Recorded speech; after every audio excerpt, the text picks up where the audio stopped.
Welcome, reprobate. You're listening to the Smith House Adventure Show.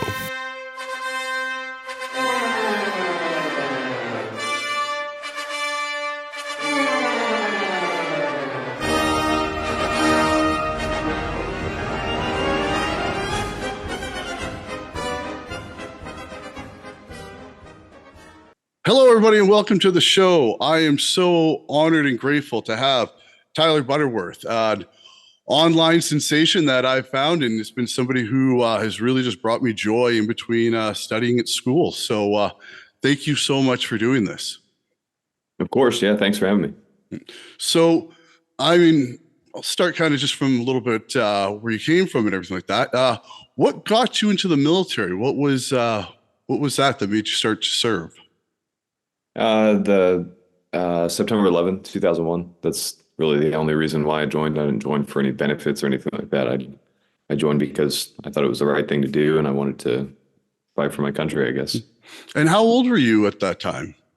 18. 18. So yeah, so it was just kind of like me and stuff like that. It was just that I joined just prior to 9/11, but once that happened, it's like, okay, now I definitely know what's going to be going on with my future. It's not going to be a peacekeeping mission and stuff like that. It's going to be something real. But yeah, so when it was, just to let everyone know, what trade did you join? So did you join, for right now, your National Guard? Have you always been National Guard, or the American system's kind of different how Canada and stuff works with that? So how is it, what did you get into when you joined the military?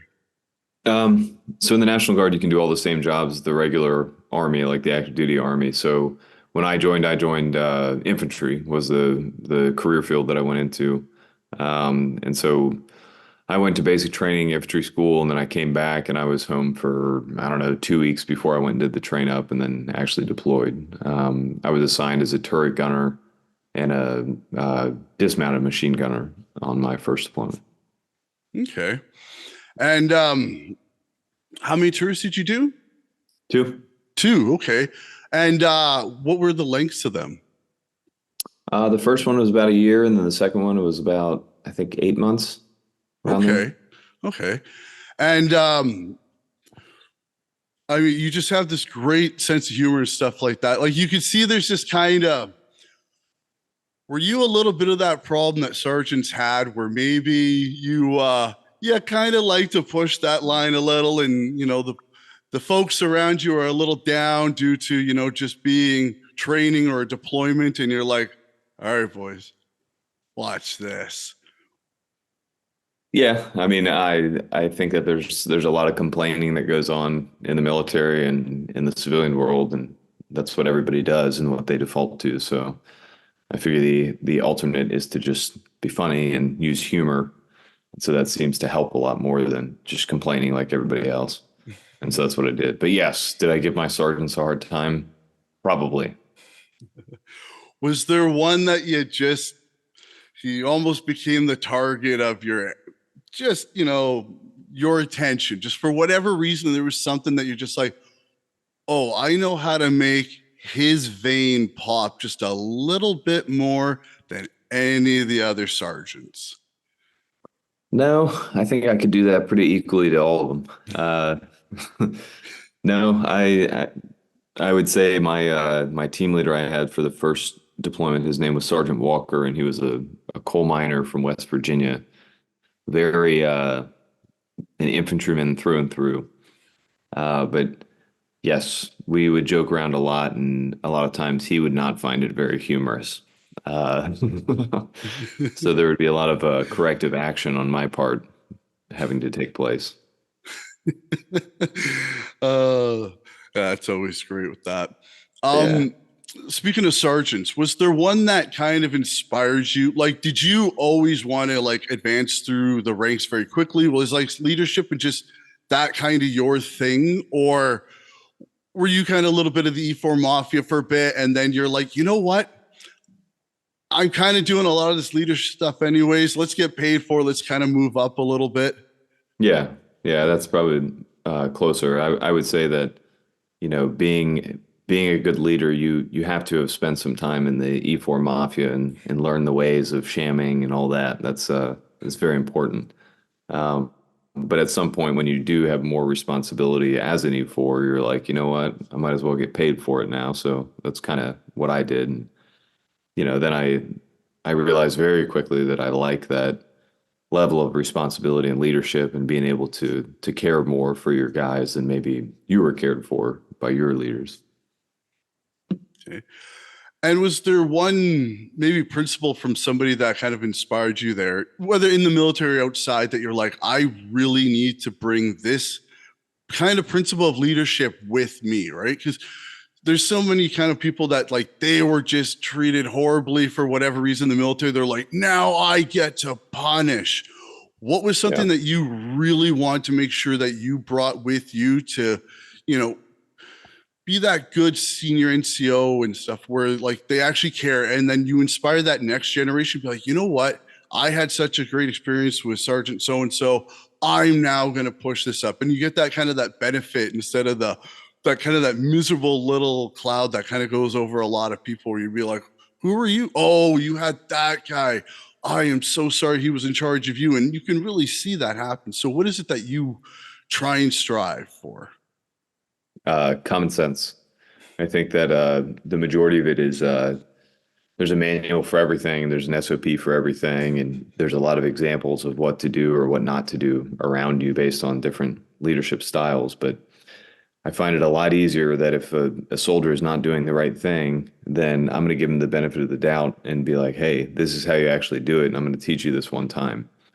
And then if they don't do it again the next time, then it's time to for the corrective action because I've already showed them how to do it one time. I took the time to teach them without yelling at them and by talking to them like an adult and all that. And I would say that I've never really had to have I yelled at soldiers before for not doing something in a timely manner or not doing the right thing? Of course. But I can give you a good example. I went to the Virgin Islands for a humanitarian deployment that we did for the hurricane relief. And the soldiers had access to alcohol. And I told them, I was like, listen, I was in charge of, I think, 50 or so soldiers. And I told them, I got them all together. And I was like, you know what? You guys are all adults and I'm going to treat you like adults. So here's the deal. If you get caught doing the wrong thing, then everyone is going to sleep on the dock outside of this cruise ship that we're sleeping on right now for the entire time that we're here. I was like, I don't care what you do, but do the right thing. And if you're doing the wrong thing, make sure that nobody can see it. And so that's what I told them. And they kind of all understood what I was saying. And we were the only group, only company in the entire battalion that didn't have any alcohol related incidents. So that goes to show that either they respected me or they realized that I really don't want to sleep outside where all the mosquitoes are for, 2 more months, or the combination of that. And that common sense kind of approach that worked really well for them instead of me yelling at them and going and checking on them every day in their rooms and all that. I don't want to do that. And they didn't want me to. So why would I make it harder than it needs to be? And so that kind of common sense, intelligent approach works a lot better than some of the other ways that we do things. Yeah, and exactly. And especially like something like that, they'll start respecting you. And then also they start policing themselves a little bit more where they're like, no, Yep. you're not having any more to drink, Johnny. We're not getting mosquitoes. So think of everyone else, smarten up. Yep. And then usually they go, you know what? You know, it's the we thing, the we. So yeah, no, I think that's, exactly. There's got to be the common sense approach. And okay, you crossed the line. I'm going to beast you and punish you till you don't even remember what normal life is like anymore. Yep. So in the military, what has been kind of your projection stuff? Like, how did you get from infantry soldier to where you are now? So like I said, I did the infantry. I did 2 deployments as an infantryman. On my second deployment, I was talked into the police department back home by a buddy that was a cop here. And so that's what I did when I came home. So I was a police officer I still am for about 13, 14 years.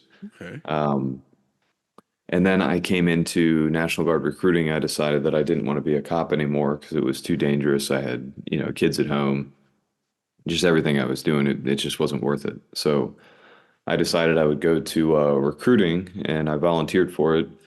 And I went into it and people told me that this is going to be the hardest job you've ever done in your life and all this kind of stuff. And I'm like, whatever, we'll see.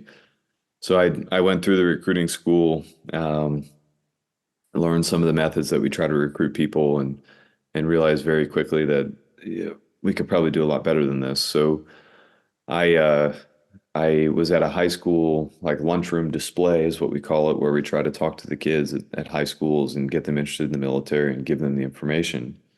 And this kid comes up to the table and I'm talking to him and he's asking me about the infantry and all these different jobs. And I'm telling him, I'm like, man, this is going really well. And so then I ask him, I'm like, hey man, what's your Facebook? And he just kind of like looks at me and then he goes, my mom has Facebook. I'm like, oh, okay, great. So I'm like, what do you use? And so he told me Instagram and TikTok and all this. And I had no idea about that stuff. I didn't have that. I had Facebook and I would take pictures of my kids and my dog and stuff and put them on Facebook like everybody else. So I uh, I learned about Instagram. I started YouTube.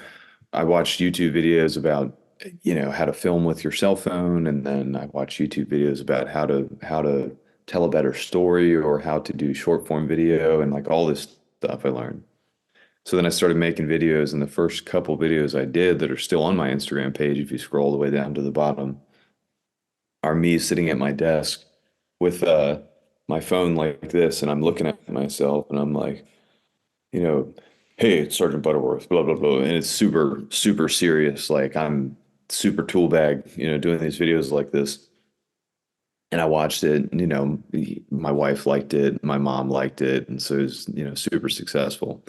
Uh, so then, of course, I did like two or three more videos just like that and then realized this is not the way to do it. So I'm like, you know what? I'm just gonna be myself. I'm gonna be funny. I'm gonna have fun with this. I'm gonna just be myself. And so that's what I did. I started doing funny little skits and funny little videos from, daily life in the military as well as like stuff here at the house or with the kids. And it just exploded into this big thing now. Yeah, it's really awesome to see. And the thing I just saw that you just started doing now some long form. Mhm. Um, but it was really great, especially between classes and certain things like that. It's just like, all right, just a quick decompression. And it's just, and it's great watching people too evolve and start to figure their stuff out. And then you go, oh, they found this now, and you got to see it. Yep. And I mean, your stuff is just great, and especially kind of like the little the mimic ones that you're doing there, where it's just this, especially like, you realize just how plain and boring, and there's nothing to military vehicles, where you're like, I mean, the one where she's opening up the glove box and you're like, nope. And it's just funny, like, why you think that'd be practical for like something to do, like, hey, put the map, some other important stuff, like, okay, let's not lose this thing, put it right here, certain things. And there's certain things that you're just like, nah, we don't even, no, that doesn't, no, suspend, no, what? Yeah, so Yeah, it's no. funny. And it's almost sometimes the best part was not like, oh, I found the exact thing to mimic. It's like, nope. So, Right. and Yeah. yeah, and it's just funny. And then seeing your different, I mean, and even sometimes where you're trying to keep the straight face and you crack or whatever, and you keep those in, like it's these little gems of just these little natural things that I just really appreciate with what you're doing and stuff like that. Just, and also just a great look for, like, the US military and stuff like that. Look at these professional people, but there's also a funny side to the military. And, Right. there's this camaraderie ship that is built and maintained when people are at their absolute lowest, when they've been mentally, physically pushed, and there's that weird humor that comes out. And some people are very extreme with the dark humor and stuff like that. Other ones just have that, like yours, where it's not dark, but there's just funny, like, okay, that is really awesome and stuff. So yeah, I think Yeah. you've, I mean, I can't wait. Just keep watching you grow and as all these things happen and seeing what you're going to do next. So, yeah, thank Yeah, you very much for what you do. of course. I appreciate it. And now, is there anything that you want for goals for the future with your military career and now with your social media presence starting to really take off? What do you want to do with both? Um, the social media stuff, I enjoy the videos. I think I like doing the short form videos and they're very easy for me to do. The more challenging thing to do is the longer form videos. I'm trying to develop that and continue to do it. I wrote a little post this morning about, why I'm doing it. And it's not for the money or for the views or anything like that. It's mainly for the practice, so that I can get used to talking for a longer period of time and doing the ad lib kind of comedy and stand up routine almost while I'm talking about these MREs, like this one that I just did, the Ooh. pizza pasta, which I think is the most delicious MRE I've ever had.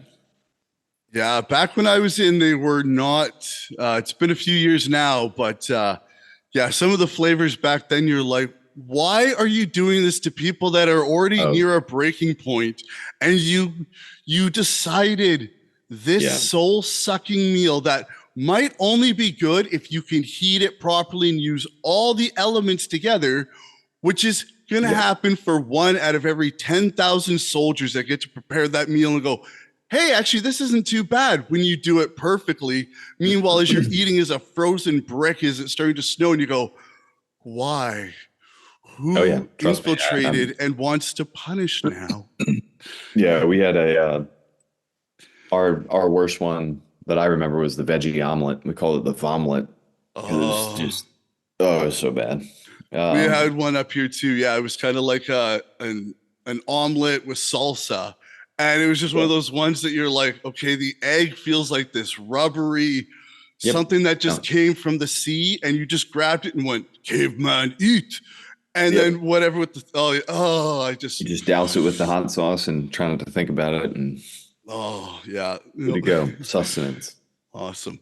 So yeah, I love that stuff. So that's kind of what you're going to do next is just start doing a little bit more of the long form ad lib of the different rations from around the world. Yeah, I got that going on.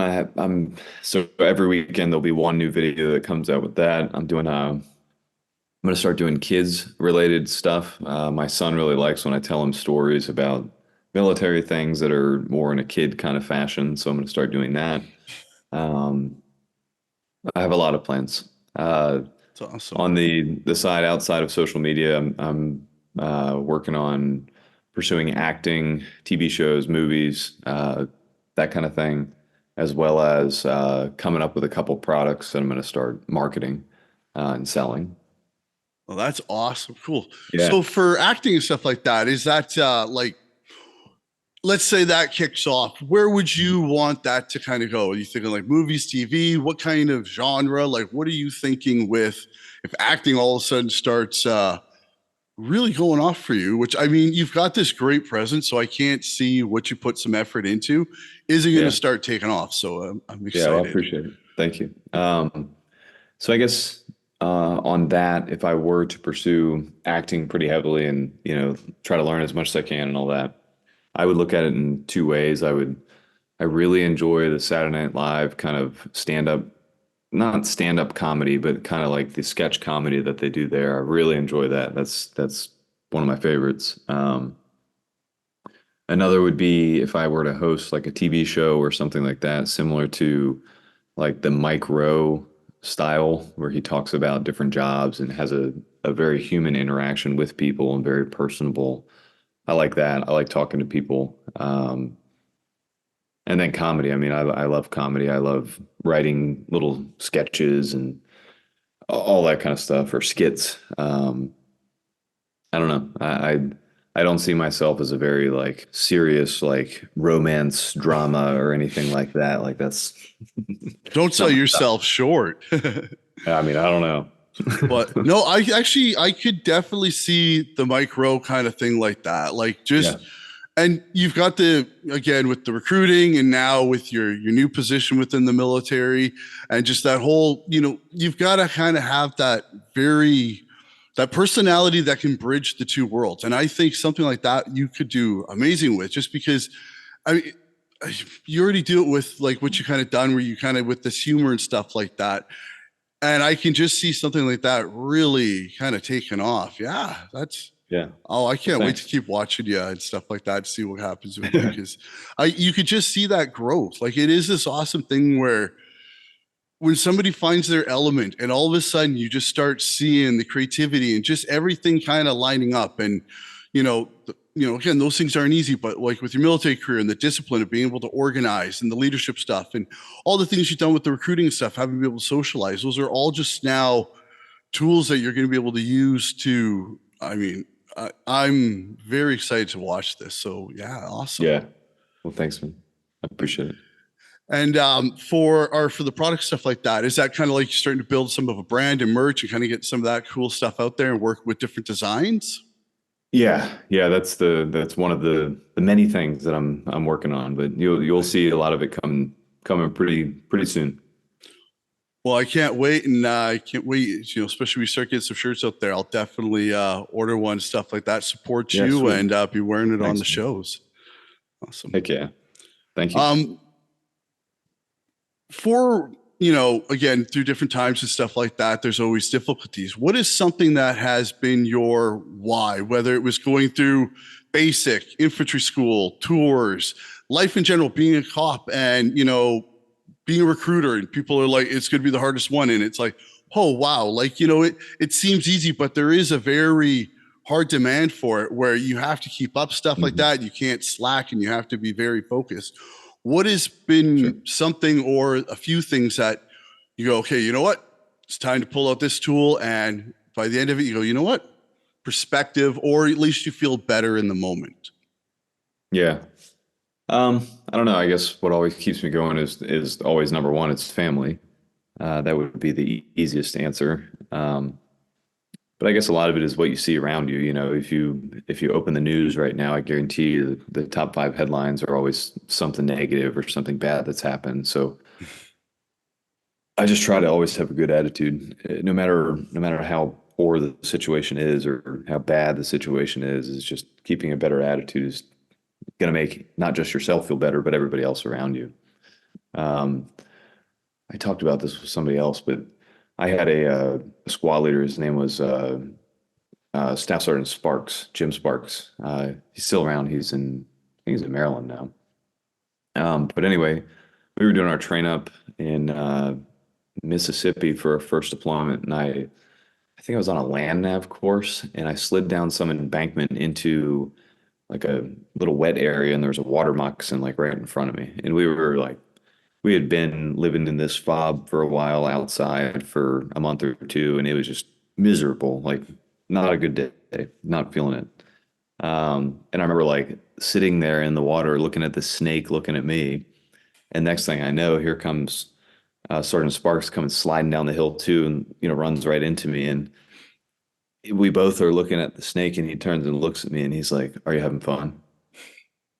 And I'm like, "Yes, Sergeant." But in that moment, I realized like instead of him saying, if he had said something along the lines of, "Man, this sucks," I would have been like, "Yeah, you're right. This does suck." And then we both would have just sat there and, pouted and felt sorry for ourselves and all that. And that was not his approach. And so I remembered that, and that's why I try to not ever do that myself. It's hard to do sometimes when the situation is that bad, but it normally makes people feel a lot better when you kind of commiserate with them and have a good attitude about it. Oh, exactly. I mean, and that's that kind of thing of that, you know, that mutual shared misery where everyone knows it's horrible. And that's why sometimes like that humor, that one dude that every sergeant and sergeant major hate with a passion, but they Yep. allow it just because he's the morale guy and he's the one that everyone's gonna break into laughter. There's gonna be that little bit of joy, and they'll be like, "Hey, everyone, shut up!" Blah, blah, blah, blah, blah. But Yeah. they allow that thing where they go, "Okay, everyone need that little bit of that thing," and there's always that joker, and there's always that one you're like, "Oh, they Yep. pushed it and whatnot," but everyone needed that one thing where you know. a negligent discharge goes off somewhere, and it's just like, nope, nope, nope, nope, nope, and everything's kind of covering the stuff like that, and they're just like, it's the kind of funny little things where just yeah, everyone will kind of like bring together whatnot and be like, did I? No, it was just a big loud crash. Somebody dropped that thing way over there. It just echoed and sounded like a blank round went off in this enclosed area, stuff like that. The little weird humor things that come from just either trying to cover up a boo-boo like that or just that suffering where it's been like, hey, we've got all these miles done. Awesome. All these miles still to go and things. But yeah, it's that humor I think is something that if not used in, and I think people are starting to get a little more used to it now with the military, starting to kind of allow, again, like when I was in there, like social media was like you do not do anything of kind of that sorts. And now they've realized like, okay, look, these are really good morale things because you get to kind of understand troops in the field. You kind of see how the games that are played to be like, yeah, I'm bored. We're going to do this or we're going to do that. And it's just one of those things that, especially with some of the traumas being done too, where humor has just been this amazing, powerful tool that you can bring light to what happened to you and then start to use the healing uses of, multiple different people starting to talk about their traumas and the joking and the being able to go, you know what? I'm not alone. Hey, look at how we can look at this. We can conquer this trauma and this, whatever, and then come out like there's some of the, and I think it's only military people that do it, where some of they come out with some of like the worst injuries possible. And some of the nicknames they will give themselves and how they joke and how they respond to the world. And civilians and people around them were just horrified. Like, why are you talking like that? It's like, why wouldn't I talk like this? Why wouldn't I just try and make a joke out about what happened and use that just to propel me into this future? So, and it's it's a really amazing thing, especially watching like guys like you, because I mean, for everyone who tries and you're like, oh, you just embarrassed everybody. Like you just found this amazing ground where you can make these jokes and these funny things and bring up little stuff that like is an idiom within all militaries. And that's the funny thing where like, it doesn't matter if it's American, British, Canadian, Australian, or French, all these same things happen where like your sergeants do that too. Your officers do that too. And these great ways of just highlighting it. And I think for the next phase of trying to get like for recruiting or anything, you have to show people like, look, the hard times, there's many. The dumb, stupid times, they're plenty and almost seem constant. But that camaraderie and that bond that you build when you have these people brought together, put through the worst of what you can do, whether in training or what will happen in war, combat, or peacekeeping. And those bonds and those friendships come for life, where it doesn't matter what happens.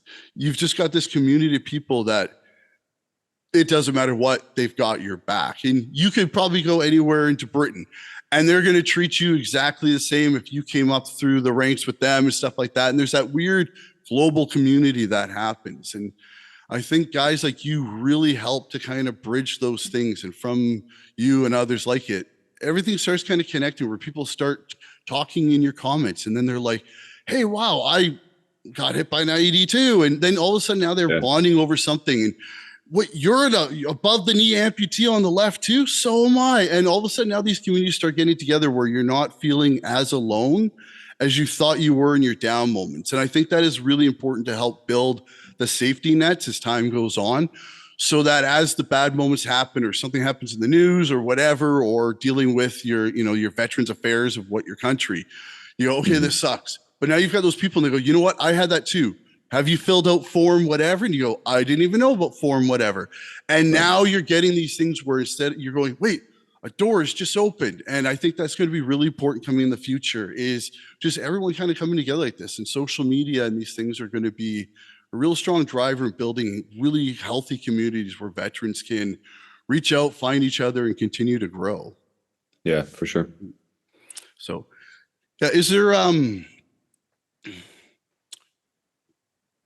there anything for, like, let's say the military that you really want to do for your next kind of I know you just got your new position now, and um, what is it from now? Because you've just fresh started. What do you hope to get from this portion of your career, and what do you think might be something in the future of the military that you're looking at, kind of getting your path towards that way? So as of right now, I'm kind of under the opinion that this will be my last assignment in the military before I get out. Okay. When this contract is up, I'll have 21 years in, so I can go out on a 20-year retirement if I'd like to. But we'll see where I'm at that point. So my current position, I serve as the kind of the marketing NCO and social media NCOIC, or non-commissioned officer in charge for the entire Army National Guard. And so that's comprised of 54 states and territories in the United States.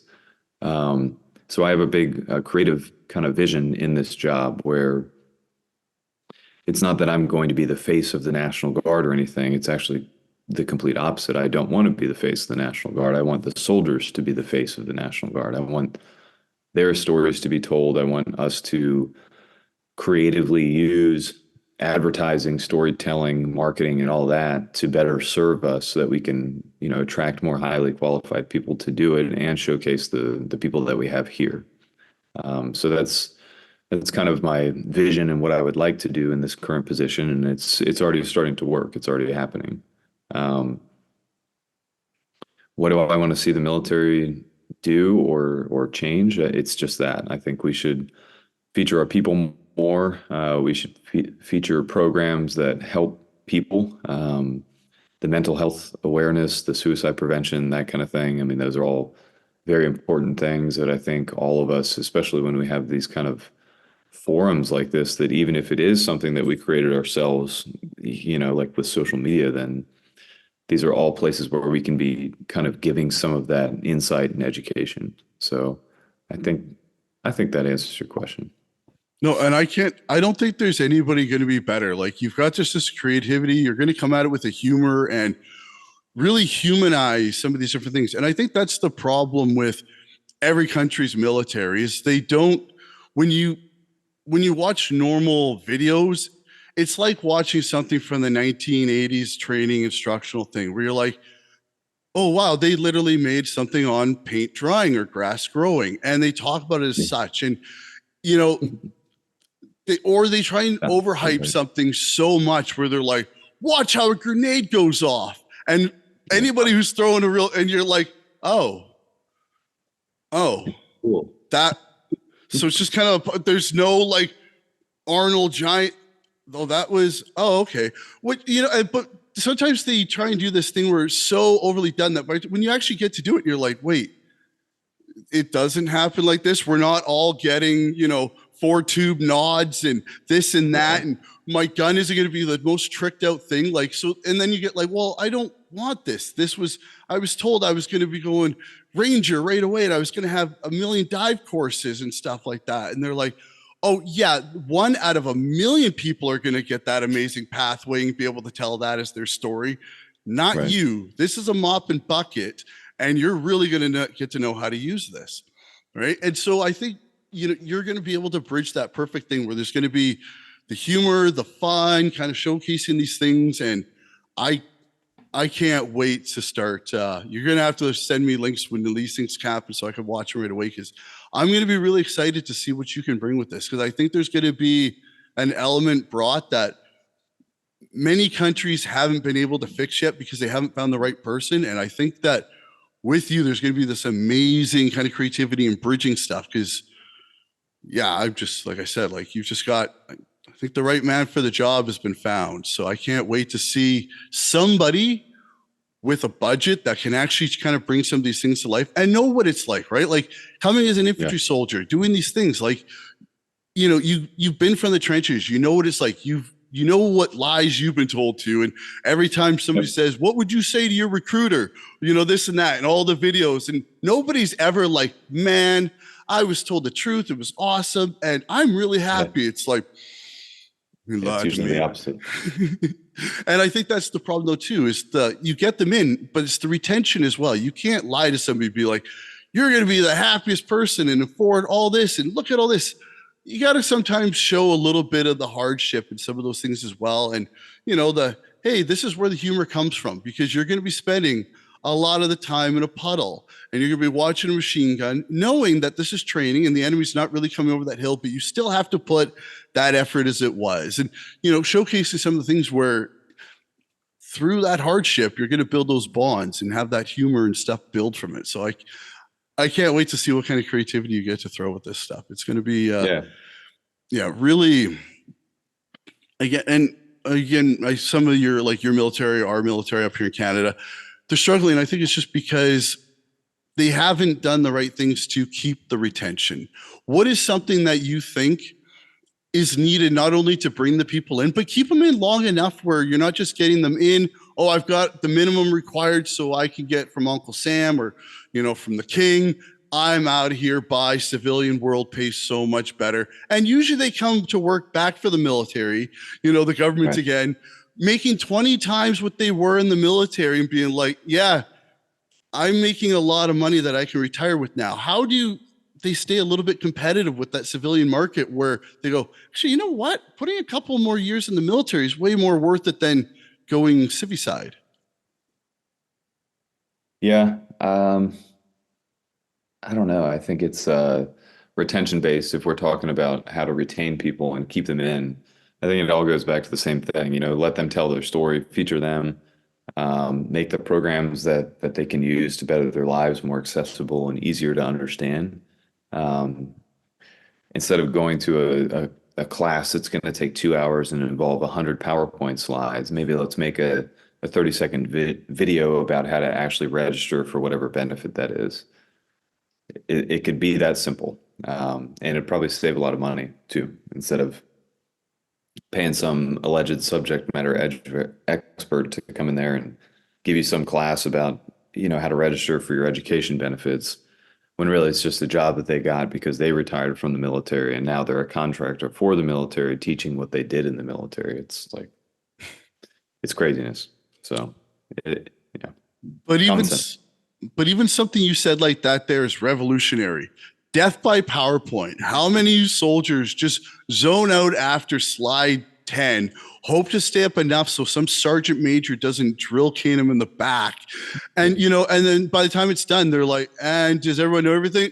Yeah, yeah. Just And then walk. nothing's retained. And then you ask them later, so did you do that benefit, that program, this, whatever? How do you do that again? What do Because you they had no actually idea. use? Where a quick, funny, interesting video where you'd be like, oh, I get it. I laughed a little, thus retaining it better because it imprinted. Yeah, But so, yeah, I think just something as simple as that. Like, let's change the way we think a little bit with death by PowerPoint. right. Funny, quick videos that get it all done, make people remember it through laughing or being amused enough where they go, oh, yeah, the blah, blah, blah happens. That's right. Yeah, just click here, here, here, done. Oh, I remembered. Yep. Again, it's,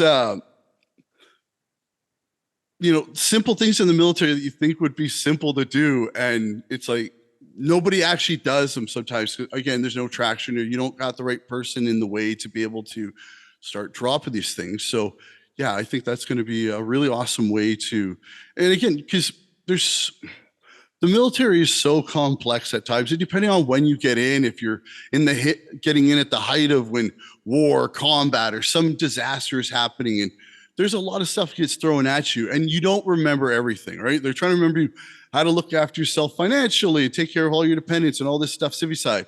Then you're trying to remember, okay, how do I do trench warfare? How do I do my weapon? How do I do this? And there's so much thrown at somebody so quick that you're not going to remember everything. Every PowerPoint starts blending in, and you're like, "Was that no? That's the budget one. This one here is about your death benefits." Wait, I don't. Yeah.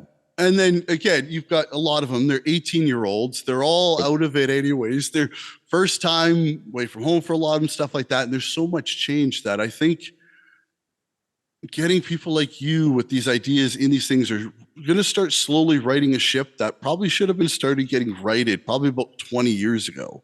Yeah. And yeah, well, that's I awesome. agree. Yeah.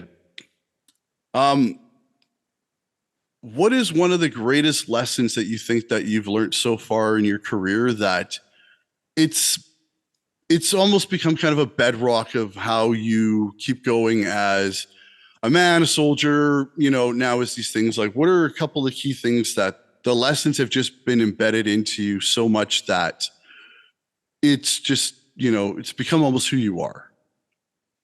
Um, I guess it's just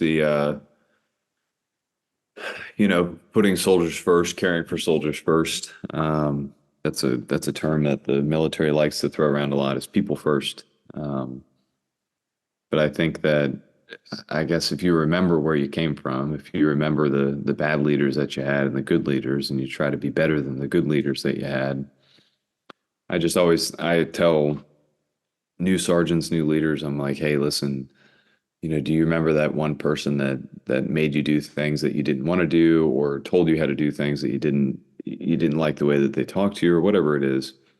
Just remember that. And then when you have your own soldiers or your own people, even in the civilian world, remember that leader that you had, and don't do those things. Be better than that, and maybe have a different way of communicating. And so by doing that, I remember all the bad leaders that I had, or that made poor decisions, and I just try to, again, use common sense and, the lessons that I've learned to not make those mistakes with my soldiers. And it all goes back to like communication. You should, these soldiers that even I've enlisted as a recruiter, I still talk to them. I'm not a recruiter anymore. And it's, I have to talk to them? No, they're not in my chain of command whatsoever. They're totally outside of it now. Some of them are in different states in the United States now. But one of them just graduated his 88 Mike motor transport operator school 2 days ago, and he was the honor graduate. Like, he commandant's list at the top of his class and all that. And so he texted me.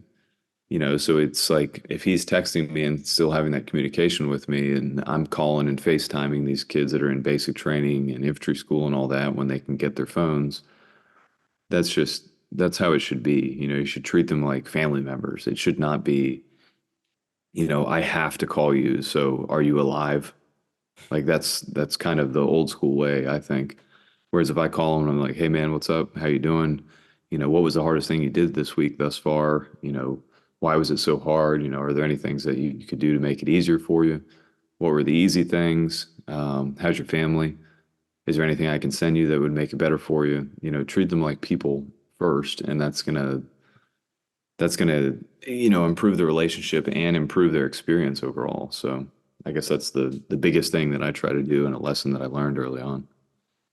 No, that's awesome. And I think as more people go down that path of trying to be that leader, it just is going to keep doing that chain effect where you're just going to keep building better. And also, when you start losing that toxic chain of command, the retention just stays there as well, because people enjoy what they do. They see these things. And, you know, when they're not a toxic command, they start noticing their subordinates, and then you start kind of rewarding them. Hey, so and so is really good at this. Let's send him on this course. Let's send him on that course. Let's start doing it.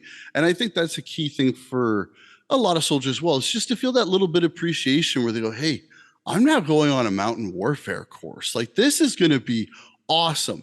Are you going to get out next? No, man, because if I stay in this, I might get my advanced one next, and just go down this stuff like that. And it's simple little things that the military already does the courses. And when you have leadership that notices those little things, and, instead of them like asking for it, they go, hey, you know what? You've done a great job. You've been doing all this great, potential leadership stuff. We're going to reward you with this little thing here.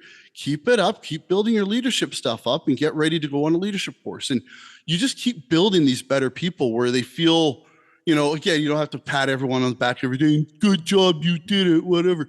But those little things every now and then where, they are the top of the platoon, the company, the battalion, things like that. And giving those little courses, it sets everyone else where they go, you know what? You've reached Johnny's scale or level. Right. You start getting, you're going to start getting eyes on you as well. And then you can start getting those things. So yeah, I think it's many things, but as you start building that better ecosystem, it's just going to serve the military, especially down the line, it's going to be they have real great potential. I hope they utilize you to the umpth degree, because individuals like you are really going to help with what what the military is going to need in the future. And Yeah, I'm I hope so excited. too. And I think the Army as a whole did a good job recognizing, me as well as a lot of other guys that are doing similar things to me and putting us in positions to where we can have a bigger change and help soldiers more. So that's the biggest thing. If our recruitment numbers go up, that's fantastic. But at the end of the day, if I'm benefiting soldiers and helping soldiers and making them feel better and not be depressed or not be down, the morale be down, then that's why I do it. That's why I like doing it. Oh, and that's awesome. Yeah, I can't. And it seems weird too, because it almost seems like the military is making the proper decision, the right person going into the right position, Yeah. and not like what everyone else is used to, where they're like, "Wow, this person here, they're all this." No, let's go put that person who's just smacking their head against the wall and they can barely function. But yeah, we'll put them in position. Everyone around goes, all right, military as per usual. So yeah, it's gonna be exciting to start seeing the ship righting and turning itself around there, because Yeah. we can definitely see that with certain things being missed by the military, the government, stuff like that. You're starting to now see with certain veterans kind of the gaps and everything like that within the healthcare system, just or military procurement, or some of the vehicles are so old and they're on their last legs and stuff like that. It's like, we got to start getting the proper equipment, not just the equipment because this person has this stuff like that, because the state representative or whatever politician stuff has these little things where it's like, yeah, that equipment was good 20 years ago, but we're doing something a little bit different now. And that's always the problem, where the military always seems a little bit too far behind, where they keep thinking a little bit of the past. They're like, yeah, we're now looking at Europe. We're now looking at this. We're now looking at these different areas. We got to change what we're thinking. And you're starting to see it too with some of the tactics and stuff changing. But Yep. yeah, it's just, again, it's sometimes with the military, it's so slow because the right people that know what to do have to convince so many other people that have no clue what's actually going on. Yeah. But they get to have such crucial decisions where you're like, you know what? I don't know. I think we should maybe cut that and do this. Be like, but no, we need this. And then it's like, but it doesn't look good for their agenda or certain things. And then, and then people are always like, oh, why this, and then it's sometimes usually that same person that's like, why did this happen? Well, remember 2 years ago, we canceled and did this. Oh, like how many times do governments cancel the project, bring it back up, to cancel, to bring it back up, to then finally have that go like, fully done. It's been like, this took 30 years to do, but it's finally done. Yeah. So, Yeah, absolutely. and I think they're starting to learn though too, that old way of doing stuff doesn't work in this kind of era where, these things happen quick and you can't be the slow man reacting to, like you said earlier, like Facebook. And they're like, you're talking about Facebook? Like, no wonder you're not getting any recruiting numbers. You're Right. looking at people that are retiring. Yeah. Yeah. Seriously. But if you have to go, let me know. Yeah, I actually do have to wrap it up here. Okay, perfect. Thank you so much for doing this. I hope to talk to you again very soon. Yeah, And it's absolutely. been a great honor, and I can't wait to watch you continue to grow and develop in the content that you produce. Can you make sure to drop any of your social media or anything like that that people can find you, follow you on? Yeah, sure. It's on I'm on every platform, Facebook, Instagram, TikTok. That username is at butterworthdasyrup, DA syrup. Um, and then YouTube, it's my name, Tyler Butterworth, and it's also the same at. So go check it out. And thanks for having me. Perfect. Thank you so much, and have a great day. All right, man. You too. Thanks for your time. Please like, subscribe, and comment to help grow the show. And remember, get back up.